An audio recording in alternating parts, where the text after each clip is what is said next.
I am well aware that I am like the second to last talk and like standing between you and an awesome after party. So I will try to make this worth your time and hopefully get some laughs in there.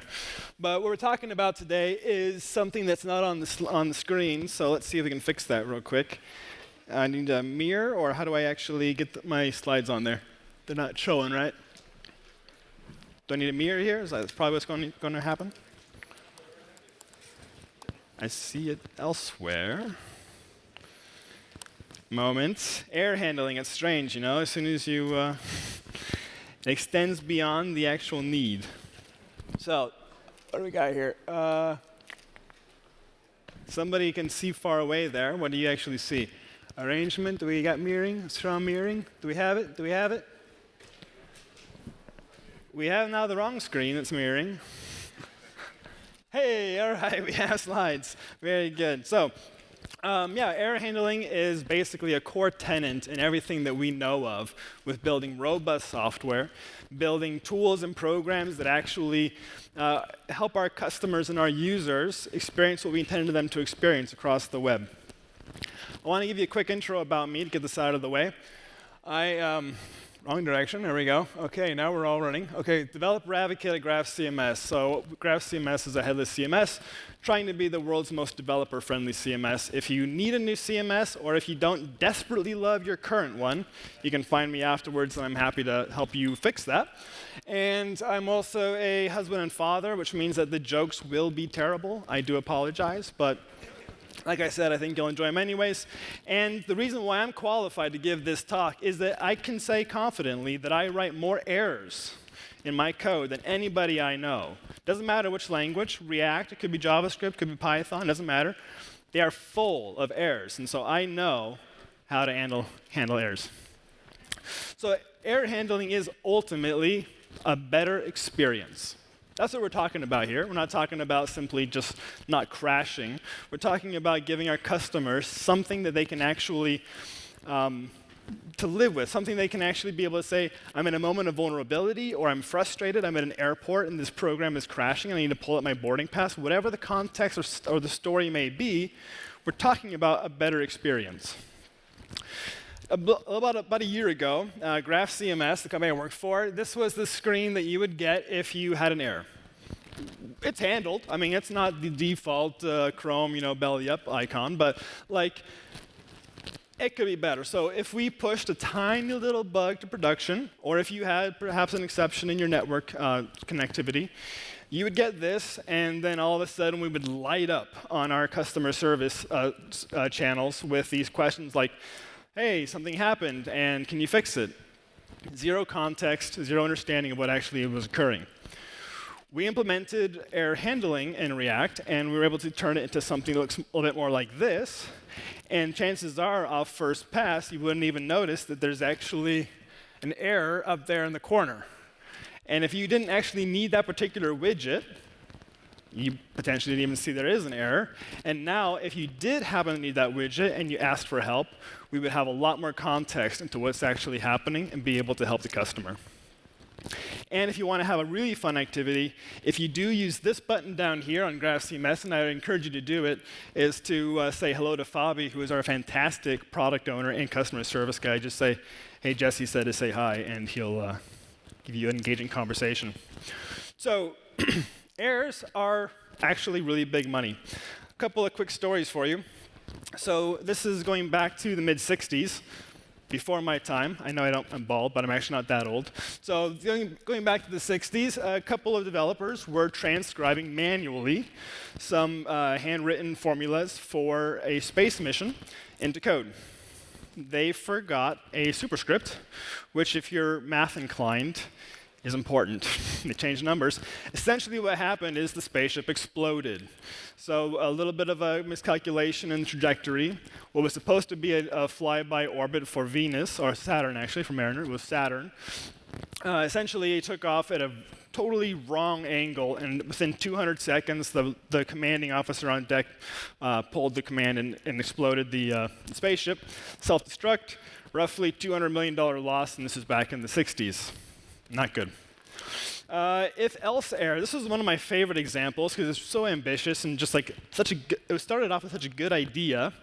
Roger Morris was a grad student, and he decided to try to measure the size of the internet. Like, sure, I mean, go for it, Roger. And anyways, what he forgot to do was to check if he'd previously installed the program on the machine, and so it continued to install and install and install until it would crash the processor, and he invented the world's first worm. We actually call it the Morris worm after him. Roughly $100 million cleanup.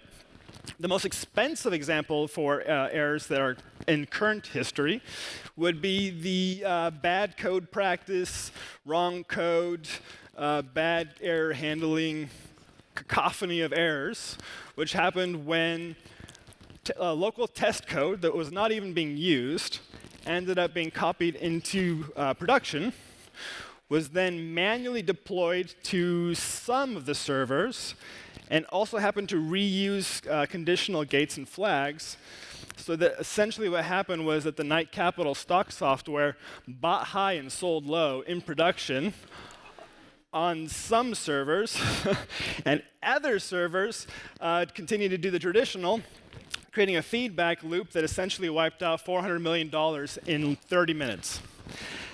That's actually not half as bad as it was, because what really happened is it bought so many stocks, they were $3 billion short and $3 billion long simultaneously in different stocks, so that basically a very friendly and compassionate bank came by and said, hey, we'll buy the whole lot off you and help work it back into the system, but it's going to cost you $400 million of a bath. So, yeah, errors are really expensive. This one is probably the most well-known example.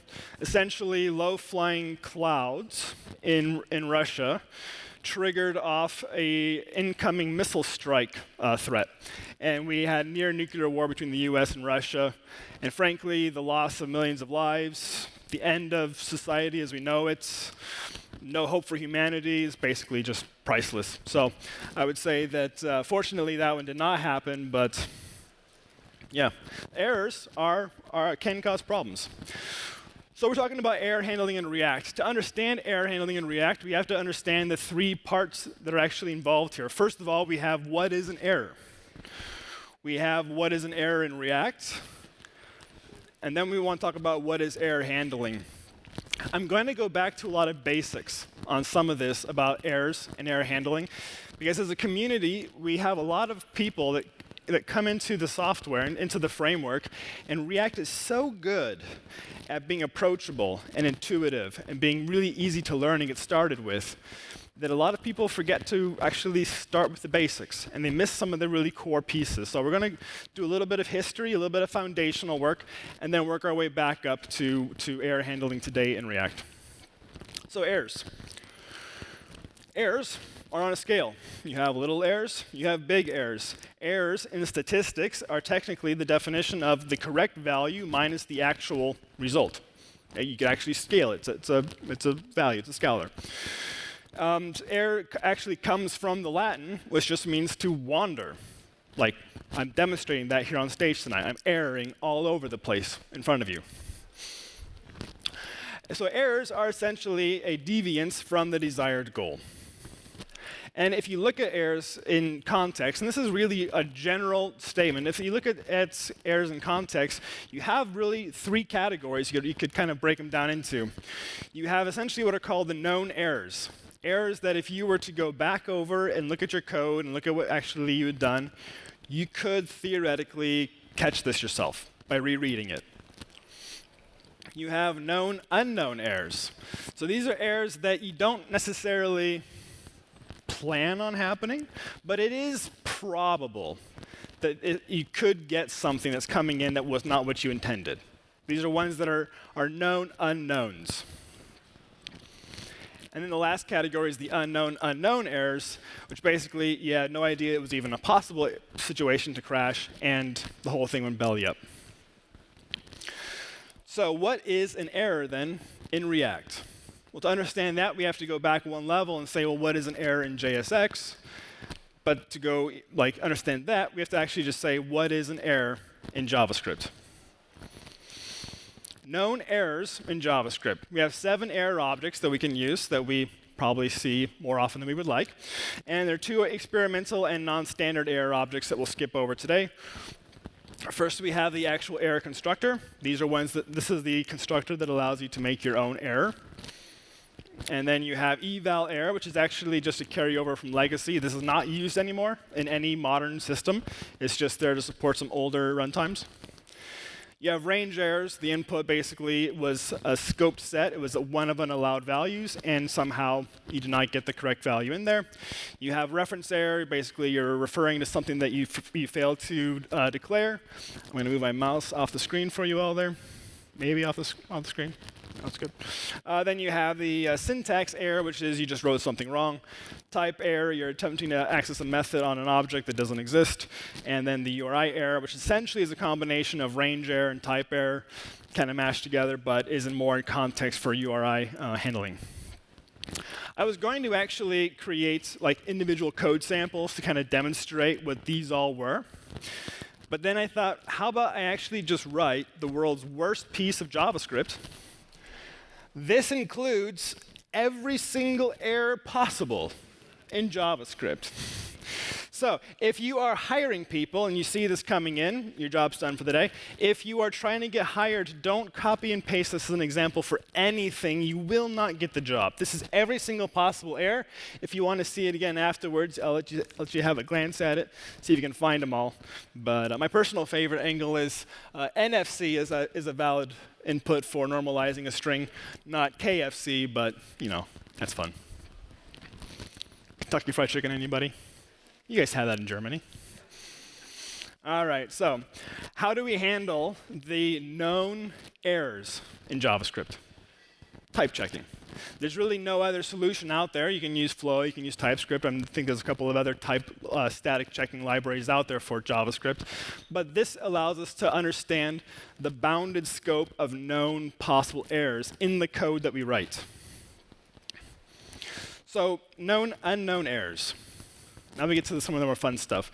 Most common would be situations where we end up with an undefined or a null value. We've seen this a lot in React. You intended to have one value and you get something in. Cannot read x of undefined is everybody's best friend. Undefined and null are valid state. It's not technically an error. It's not going to throw an error type by itself. But it is not what we actually wanted. It is an unwanted result. So how do we check for undesired states in JavaScript? We have if statements. We have ternary conditional operators. We have expression checking. And that was an anticlimactic build-up, but we have expression checking. And if we actually look at this then, so both if and ternary are expecting an expression, and they'll be checking for a truthy or a falsy value. What an expression is it's any code that can actually evaluate to a singular value free of a side effect. That's jargony, but a side effect is when you assign a value to a variable. That's a side effect. Calling the variable itself is not a side effect. It evaluates to a singular value. And what are expressions? Expressions then are these examples. These are the individual statements. So a Boolean value, arithmetic, or even a comparison operator. Truthy, falsy checking basically then is anything that evaluates to either true or false inside of the Boolean constructors. Roughly is a way you could kind of compare that. True, obviously. Objects are true. Tricky, and we're going to come back to it. Boolean of 0 is false. And you'll see why this is actually problematic in a little bit. Ternaries, then, we can actually use some of these expressions. So you pass in, say, next action, status.isThere would be that Boolean check. So is that true or is that false? And you would have, your fallback. So the first value of a ternary is the true condition, and the second value of a ternary is your false condition. This is, again, quite basic for probably half the room, but I'm hoping that some of you are still needing the refresher here. And the if statements, we have the ability to run scoped code inside of an if block, which is a little bit more expressive than a ternary. But essentially, it runs the same one. So if it's true, run it. If not, So fairly basic JavaScript things here.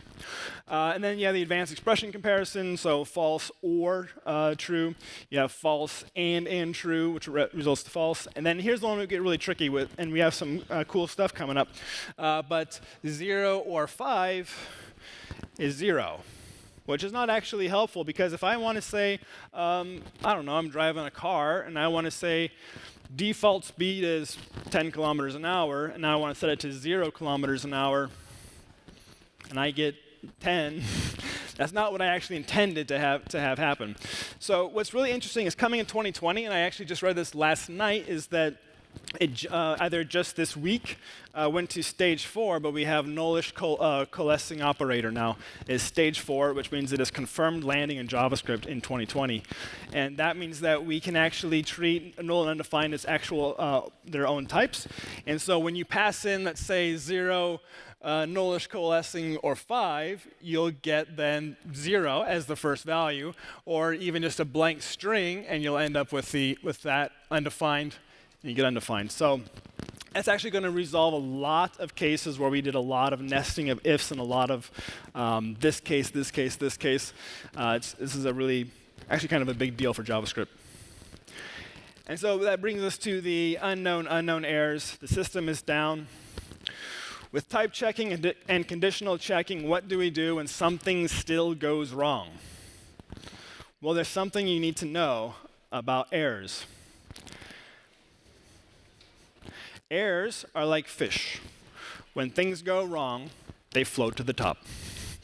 So, and they do that. They bubble up out of scope. So if you have an error in a function, it'll go up to the next function and up to the next function until you get to the top scope, and you'll catch it inside of a global evaluation catch, which will then give you the error. So here's a list of all of the ways to catch an error in JavaScript.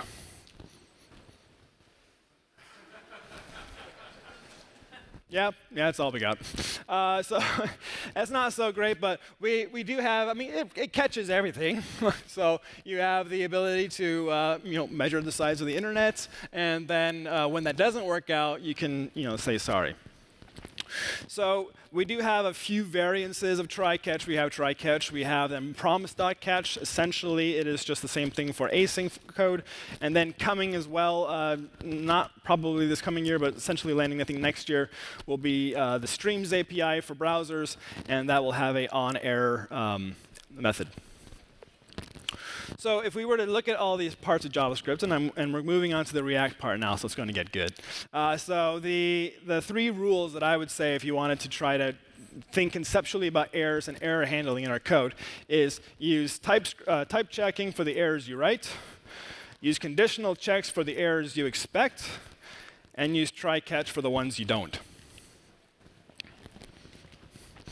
So this is a React conference. Let's look at some actual examples of how this actually maps as a corollary to React. So React is very error conscious. I don't know if you've noticed. They have a lot of very warning level sounding language.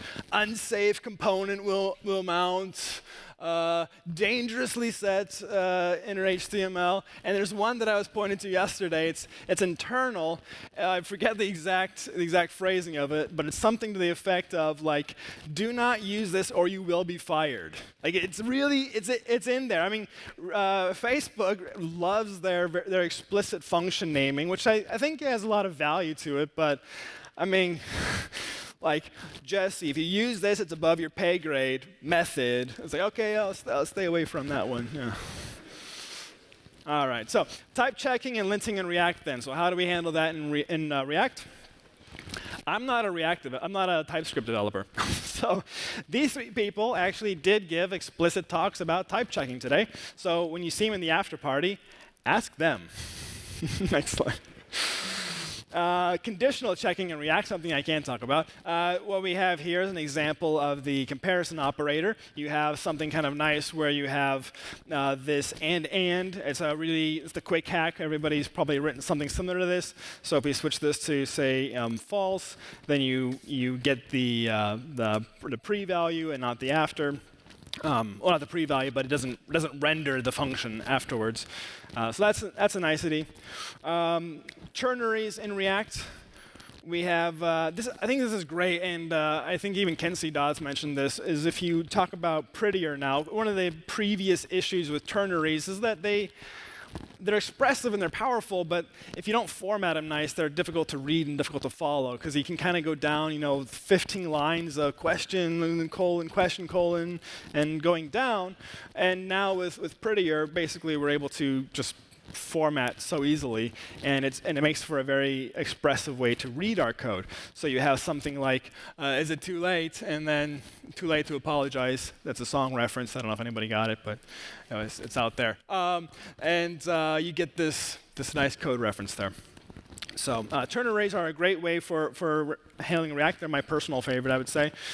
Nullish coalescing coming in React is going to be great. So now, actually, if you pass in a blank string, that's actually what we're rendering is a blank string. We're not actually getting the fake. We can kind of test this here by removing the values and actually get the response. So I think nullish coalescing is really great. There's also a similarly related, at least because they share the question mark, we're going to have optional chaining, which is really cool too. That allows you to access properties and off of the objects on multiple levels deep, and it'll just return undefined if it doesn't find something. No more this of undefined, so it's pretty cool.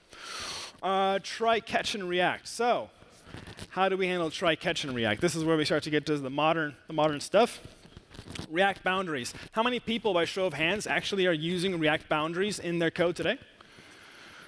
I'd say 30%. That's good. There's a lot of power to it, and it adds for a lot of benefit here. So this is roughly, pull out the laser pointer here. Got it. So we have two methods here. So this is just a class constructor. It's just a component. It's nothing fancy. And what makes it a error boundary is by adding in these two methods that we're going to look at in the next slide here. But essentially, all you need to have for a React boundary is just static get derived state from error or component did catch. The main difference here is that component did catch occurs during the commit phase, and commit is only on the client. Whereas get derived state from error is a render runtime, and that actually we can use on the server as well to catch errors that potentially would happen on the server. That's the really important difference. That's why they often recommend only use get derived state from error for state management, and component did catch would be the place that you'd want to fire off to Sentry or to roll cage. I don't use those tools, but yeah, that's where you would fire off your error logging service would be in component did catch. So the gotchas then for that, before we go on to a more complex code example, they don't work in event handlers, so you have to use traditional JavaScript error handling. That's partly why we covered it today. They don't work in asynchronous code. They have server-side rendering issues. They get the derived state from errors is where how we handle that.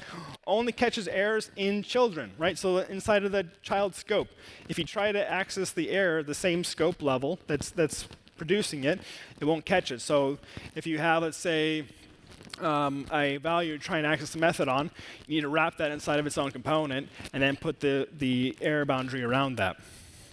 And I'll show you an example here in a minute, but I got to speed up a little bit. So, is catching enough? A catch is an opportunity. Like I talked about at the beginning of the talk, you take the client who's at the airport trying to log in, he's running a little bit late for whatever reason, and the app is crashing or whatever else, or there's any hundreds of different contexts and stories where a customer or a user is feeling vulnerable or frustrated or irritated.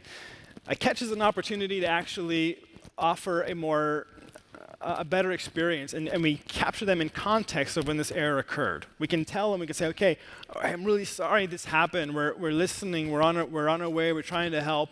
Can you push this button and let us know what happened?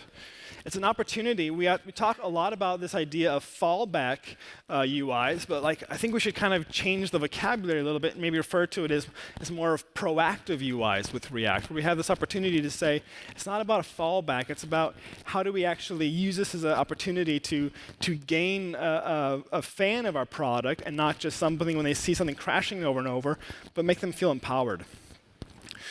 So let's see if this conference Wi-Fi, everybody's testing it today. I'm going to potentially just skip this because I do have it running locally because this is taking a while. OK. We'll just cheat. So I have a couple of error boundaries here created. I have a little simple beer library because I wanted to remind you that good times are coming for this evening. I have a little beer library. This is a project of mine. You can find me this evening and get a beer selfie with me, and you'll end up in a future demo if you like that kind of thing. And I'm pulling data from GraphCMS. And over here on the side, is that big enough? Should I boost that size or higher, more, bigger? Bigger? Better? OK. So essentially what we have here is inside of our error boundary, we have the class constructor that simply declares then the get derived state from error. We declare state from that, and so we have the has error is true if we end up encountering an error. And then we have component did catch, which is not really being used in this case. And then it just exports either a fallback UI. So I'm using a render prop in this case. We could either give it a fallback UI when we call it in context, or it'll run a default, which is just declared up here in the same file. I know that's bad practice, but it's a demo. And then we just use that component all over the place. So inside of like my detail here, I import my sorry error component, and I wrap it around my image. I wrap it around all of my various fields down here. So if I come down inside of the recommended class or inside of this this style, so if I were to go ahead and generate an error real quick, I'm going to just go ahead and create a new entry here. Oh, look at that, error handling in action. Nobody look, in case it shows my password. Okay. 3 minutes. Free developer accounts, just in case you're curious. OK, so we have random beer. And we're just going to add a brewery onto it real quick. We'll go ahead and just create one real fast. And we'll just call this random brewer. Funny angle to type. All right. Save and connect. Publish and save. If I go back and I refresh here, so now I actually have errors all over the place because I was a terrible programmer and I was reading values off of objects without checking for undefined. And what I get is then, OK, I have no image in this case, and I was trying to read the URL off of this response object. I have my ABV was trying to run a math operator on the value. Errors all over the place. And if I wanted to provide, let's say, a simple fallback value for something like, let's say, ABV, and we just call it as, we'll just call this fallback, and we'll say that my fallback value, we'll just say enough. ABV is alcohol percentage in beer, in case you were curious. And so we'll run that again here. Fallback's not operating. Do I actually declare that correctly in my sorry? Let's take a look. So I receive the fallback from this props. Has error, return fallback.